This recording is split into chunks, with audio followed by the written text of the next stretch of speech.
This is Jeff Azar from Demi the Daredevil. It's a tongue twister. What I don't understand is how you make your music sound so good and do it on your own at the house. I appreciate that. I feel like it's important for every musician to kind of realize now the tools at our disposal nowadays. You know, in the past we had to pay for to get into a studio. Usually we could only afford that if we get a record deal. Now we just have all the tools here. If you're able to afford a laptop and have internet, then you can, you know, buy a cheap recording program, and you can buy a cheap, you know, MIDI controller. You know, it's like a piano keyboard that doesn't emit any sound unless it's plugged into the recording program, and then you can just download plugins or just instruments, virtual instruments, and pretty much I just feel like the sky's the limit in that regard. We can almost do everything. What we do need to go into a studio for probably is to do live drums, to get them mic'd right. But even vocals, we could do vocal, you know, get a little vocal booth, for $40 or something.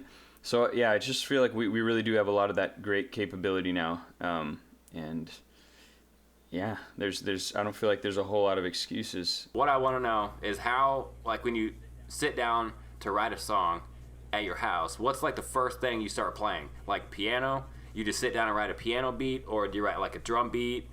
It's I would say most of the time it's just simple chords, just using the piano for simple chord progressions, just to structure the song as much as I can. And in the past I used to copy grooves from other songs and just put that with the different chord progressions.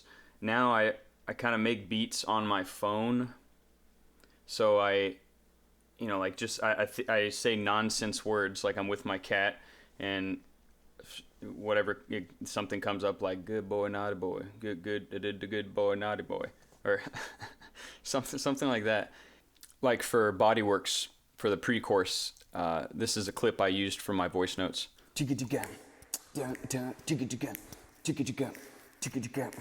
And that turned into this. And it usually starts that way. Some people start with the melody, and they're good at seeing it like a math pattern, like a symmetrical math pattern that would make sense if you looked at it on a graph or something. And that's not my strong point, so I typically let the groove dictate how the melody's gonna turn out. So yeah, that's what I start with. Just lay down the groove. That includes the bass, the bass and the drums and the piano. I usually start with that, and then add like a quote unquote guitar track, MIDI, and just kind of arrange the song that way. Make it all work together cohesively.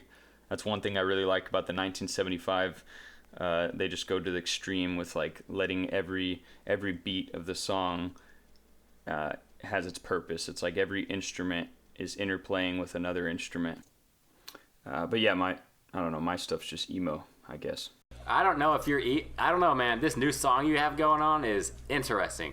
It's got like a mainstream sound. I'm gonna play it one more time just so we can like get another listen. Okay. I feel like I was in a cage, and the lungs are broken open. In and out, I breathe for new. On top of my knees, gonna rage, and I see every motion. Okay, this and America Anonymous, both of them have like a different sound than your other music that you've been putting out. Okay. How are you coming up with this new sound? Like, is there new shit out there right now that's inspiring you to write this music? Yes, there were some songs, vibes of different songs that I was trying to capture. It's for, like there's this Fountains of Wayne song called Traffic and Weather. Whenever I hear that song, I picture like a scene from an 80s movie, or maybe like a Jane Fonda workout, just something cheesy.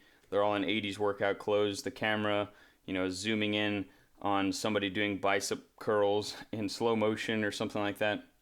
But yeah, it was just me starting to work out at the gym again a few years ago, just running on the treadmill.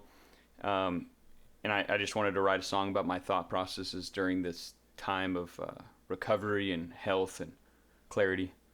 I just needed to kind of clean up my act and, tap into these, stuck, repressed, frozen emotions, and then try to get as clear, at least more clear about where I was placing this energy. Yeah, but in terms of the song itself, I don't know. It's kind of borderlining going Coldplay, who I love, but I just don't want it to be. I didn't want it to be super dreamy and want there to be some of that angst and rock element to it.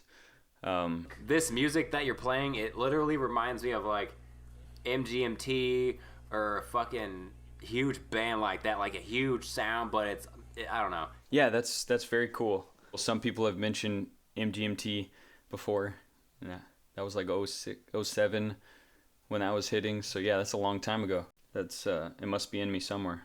But yeah, anyway, about the production sound side of things with Body Worx, I don't play guitar, so I'm basically faking have a guitarist to give it that raw rock element for now, and it's basically like I was mentioning before, MIDI.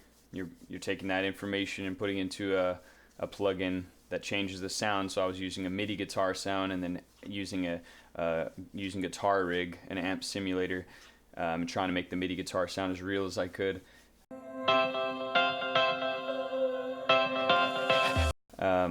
And then I also sampled Boulevard of Broken Dreams, the intro guitar part, and I lowered up the pitch and spliced up the tempo to match it and stuff like that to give the impression that there is that rock element.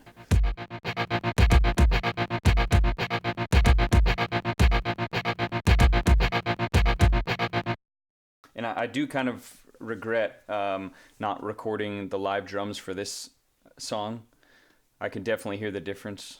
I wanted to, but I had time and money constraints. But yeah, so for this, I was just layering 3 kick drum sounds to make it a mix of acoustic and digital.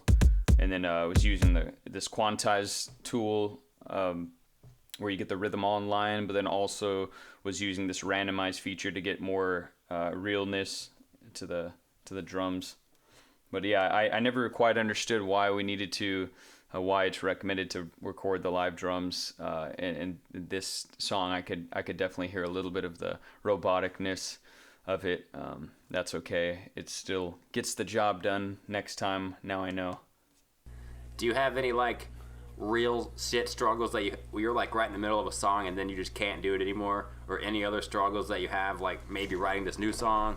Yes, definitely. I have a really, I guess in some ways it can be a helpful tendency, but usually it's not a great tendency to want to experiment a whole bunch with something, with an idea that came in with an intention, and then kind of like I lose sight of that initial vibe that I wanted the song to be, and go in all these convoluted directions, and then the song just ends up getting really messy.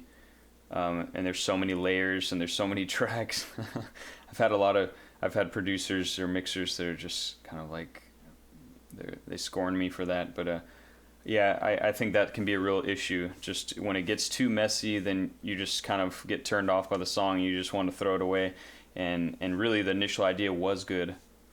So that's definitely the biggest struggle, wanting to throw in the towel.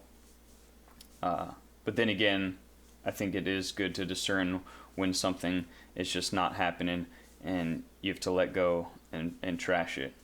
Do you ever write lyrics to a song and then go rewrite the lyrics to the song?